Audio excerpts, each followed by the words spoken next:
条老学院任务虽然在的竞争，各大魔宫现在去。今年北仓依旧无人。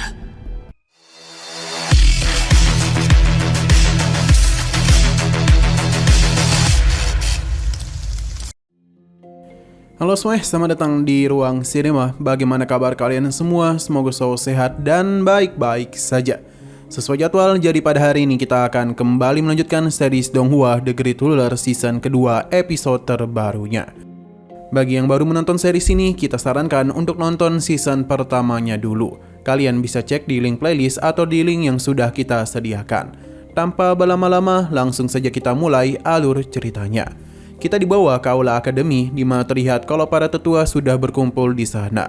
Sesaat kemudian Muchen juga datang, namun dia masih bingung dan apa yang terjadi. Tetua Zutian memberikan pujian atas apa yang sebelumnya ia lakukan.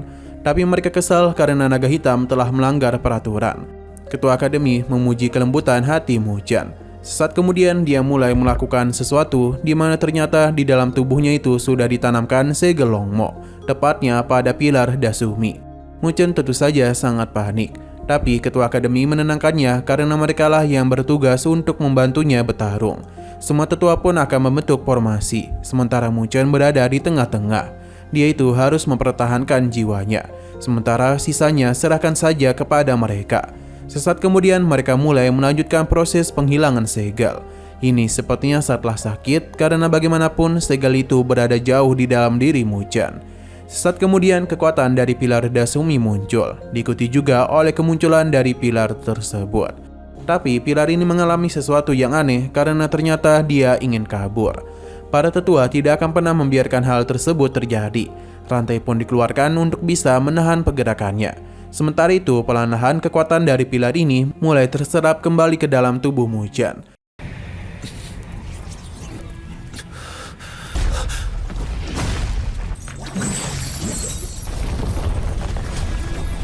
Namun tanpa diduga ada kekuatan naga hitam di sini yang berasal dari aula Istana Longmo. Dia tidak akan memberikan mereka kesempatan untuk mengambil harta karunia. Pertarungan pun akan dilakukan oleh orang-orang dari Istana Longmo. Naga hitam ingin melihat akan seberapa lama mereka bisa bertahan dari serangannya. Rantai-rantai itu dapat mudah ia hancurkan. Selain itu, ini bisa terjadi karena mereka telah menyentuh segel yang dia tanamkan. Dan begitulah ia bisa datang kemari dan berencana untuk memanfaatkan kesempatan itu dalam menghabisi semua orang di sini. Serangan langsung saja naga hitam melancarkan. Ketua akademi berusaha untuk menahannya, sementara Muchen merasakan sakit yang luar biasa pada jiwanya. Tapi dia itu masih berusaha untuk bertahan dan meminta para tetua untuk tetap melanjutkan perlawanan. Rantai-rantai penyegel kembali digunakan, di mana mereka tidak akan membiarkan naga hitam berbuat semena-mena. Sebenarnya ini merupakan kesempatan untuk menyingkirkannya, hanya saja naga hitam juga memberikan perlawanan sengit. Ia bahkan tidak peduli jika kultivasinya harus hancur. Rantai-rantai kembali ia hancurkan dan sepertinya naga hitam ingin meledakkan jiwanya. Para tetua bergegas membentuk formasi karena tidak akan membiarkan naga hitam menghancurkan Akademi Baecang. Seketika saja ledakan pun terjadi. Ini memang bisa mereka tahan, namun membuat pilar iblis Dasumi bisa melarikan diri. Ketua akademi tidak akan membiarkan hal itu terjadi dan pengejaran coba dia lakukan. Tapi sepertinya itu akan sulit karena naga hitam telah membuka portal untuk bisa membawa pilar Dasumi pergi. Benar saja rantainya tidaklah mampu meraih pilar tersebut. Namun kepergian pilar ini seketika saja berhenti yang membuat naga hitam bingung apa yang terjadi. Ternyata Tetua Beiming sendiri telah turun tangan untuk menghentikan kekacauan itu. Bahkan baginya itu hanyalah masalah kecil saja. Dan menggunakan satu tangan, dia bisa mengembalikan pilar Dasumi dan juga menghancurkan portal itu. Alhasil, pilar Dasumi pun telah kembali kepada Muchen.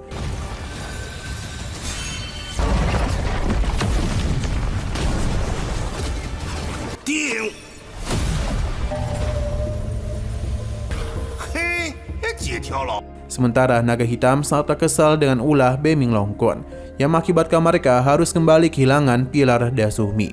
Dia berjanji akan membalasnya. Sesaat kemudian ada tamu yang datang di mana dia adalah Jisuan. Melihat naga hitam yang terluka membuatnya sadar kalau ketua Beiming Longkun akan segera naik ke level penguasa bumi.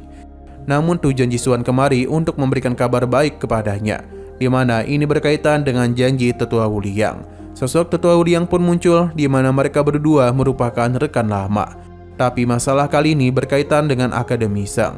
Ia telah menyetujui rencana mereka.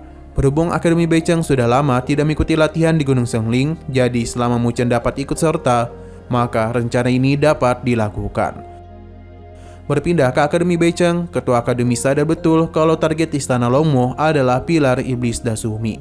Tapi sekarang pilar itu sudah mengenali pemilik barunya. Seharusnya Istana Longmo tidak akan bertindak dulu. Namun Mu Chen juga telah menyinggung Istana Longmo. Mu Chen tidaklah takut kepada mereka. Tetua Zutian meyakinkan kalau Istana Longmo pasti akan mengembalikan keadaan di latihan Gunung Shengling. Untung saja Akademi Beicheng tidak akan ikut, dan begitu mereka tidaklah memiliki kesempatan. Alasan mengapa mereka tidak ikut dalam latihan Gunung Shengling karena disiapkan untuk level Jizun. Orang-orang di bawah level itu merasa sangat bangga, tapi mereka itu sebenarnya hanyalah dianggap sebagai semut.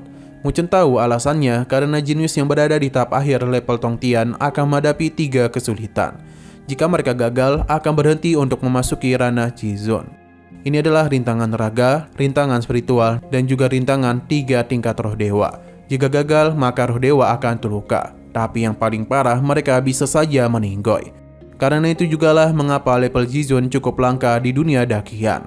Ketua Akademi membenarkan hal itu, dan Bapi Suci di sana sebenarnya bisa mengokohkan jiwa dewa, memperkuat daya tahan untuk melewati 3 rintangan. Dalam kondisi apapun, mereka bisa mempertahankan jiwa dewa dalam 3 rintangan, dan memberikan kesempatan untuk bisa bangkit kembali. Mu Chen ingin pergi ke sana, tapi Ketua Akademi melarangnya. Karena mereka memiliki pandangan yang berbeda dalam membantu perkembangan para murid sambil menjaga mereka dengan baik.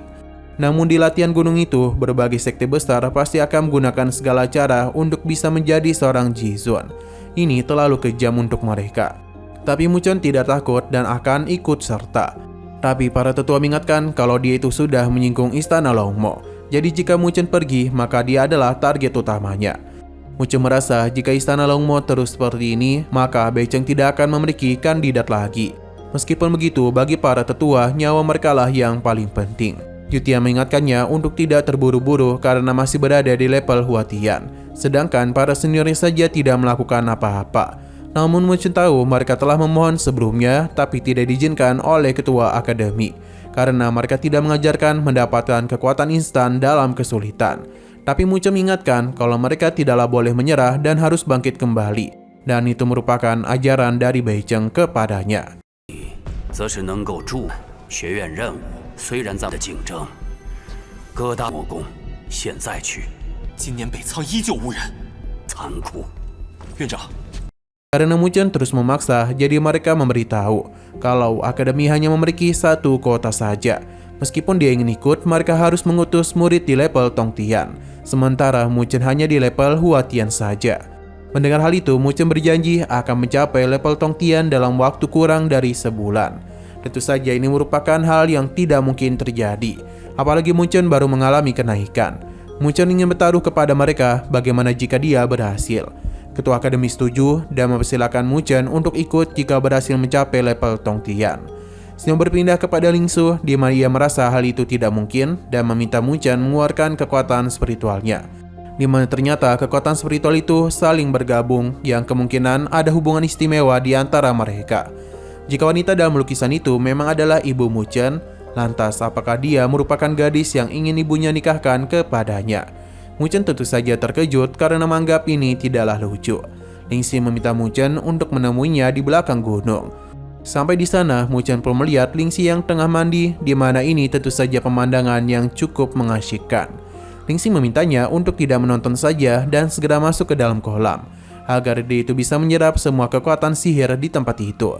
Mu Chen melihat Lingxi yang dipenuhi oleh kekuatan spiritualnya. Bahkan tubuh indahnya itu telah ditutupi oleh teratai besar.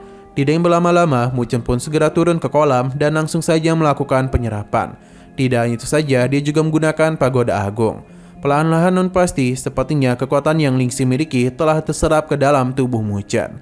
Dalam proses ini, sesuatu mulai terjadi kepada Lingxi, yang mana dia mulai mendengar sesuatu yang sepertinya berasal dari ingatan masa lalunya. Hingga ia pun bertemu dengan sosok wanita yang kemungkinan adalah ibu dari Mu Chen. Lingxi pun diajari oleh wanita itu dalam teknik sihir.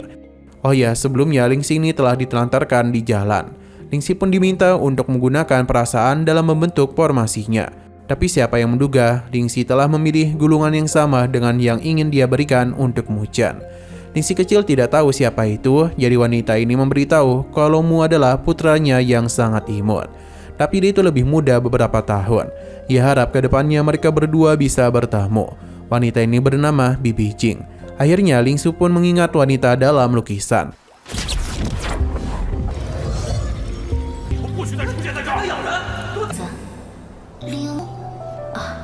我儿子，你选的这卷是阴卷，叫我静怡。 Sementara Mu Chen baru sadar kalau Lingxi telah sangat kelelahan dan segera memberikan kain untuk menutupi tubuhnya. Energi spiritualnya telah terkuras cukup banyak, jadi Lingxi merasa sangatlah kelelahan. Untuk sekarang mereka akan berhenti dulu dan lanjut pada esok hari. Jika hal ini berjalan lancar, maka dalam waktu 1 bulan, Mu Chen pasti dapat naik tingkat. Tapi Mu Chen sangatlah mengkhawatirkan kondisinya. Lingxi menenangkannya karena ia masihlah dapat menahan hal tersebut. Sesaat kemudian gadis ini pun datang dan berpikiran yang tidak-tidak telah mereka lakukan. Namun Mu Chen menghentikannya dan meminta untuk membantu Lingxi. Melihat tatapan Lingxi kepada Mu Chen membuat gadis ini merasa kalau dia sepertinya telah jatuh cinta. Akan tetapi saat ini Mu Chen tengah berduaan dengan Luo Li, yang masihlah belum tahu apakah dia ini boleh mendapatkan kekuatan dengan cara yang semudah itu. Luo Li memberitahu kalau alasannya mencintai Mu Chen karena senyumannya yang selalu percaya diri pada diri sendiri. Ia mampu mengubah hal yang tidak mungkin terjadi menjadi mungkin. Meskipun mereka sudah menyerah dan meminta untuk berhenti, namun Mu Chen tidak mendengarkan hal tersebut dan terus maju. Yang bahkan membuat Luo Li merasa itu hanyalah kebodohan. Namun ia mulai menyadari kalau itu bukanlah sebuah kebodohan biasa, melainkan hatinya yang tidak mudah untuk menyerah. Mu Chen pun memeluk Luo Li dan ia berjanji tidak akan menyerah apapun yang terjadi.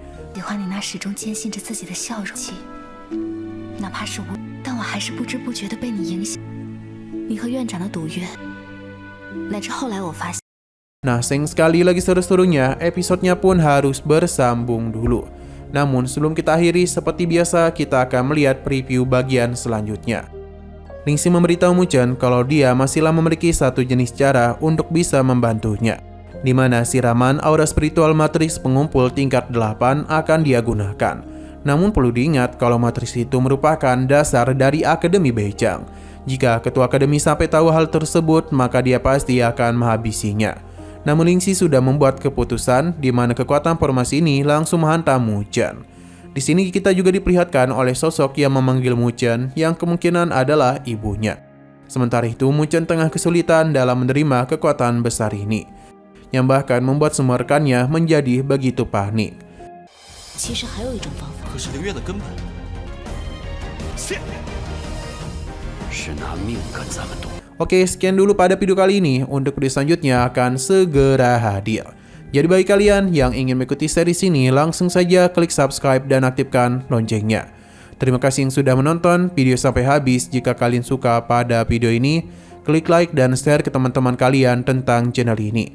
Dan ditunggu aja kelanjutannya. Oke, sampai jumpa di video selanjutnya.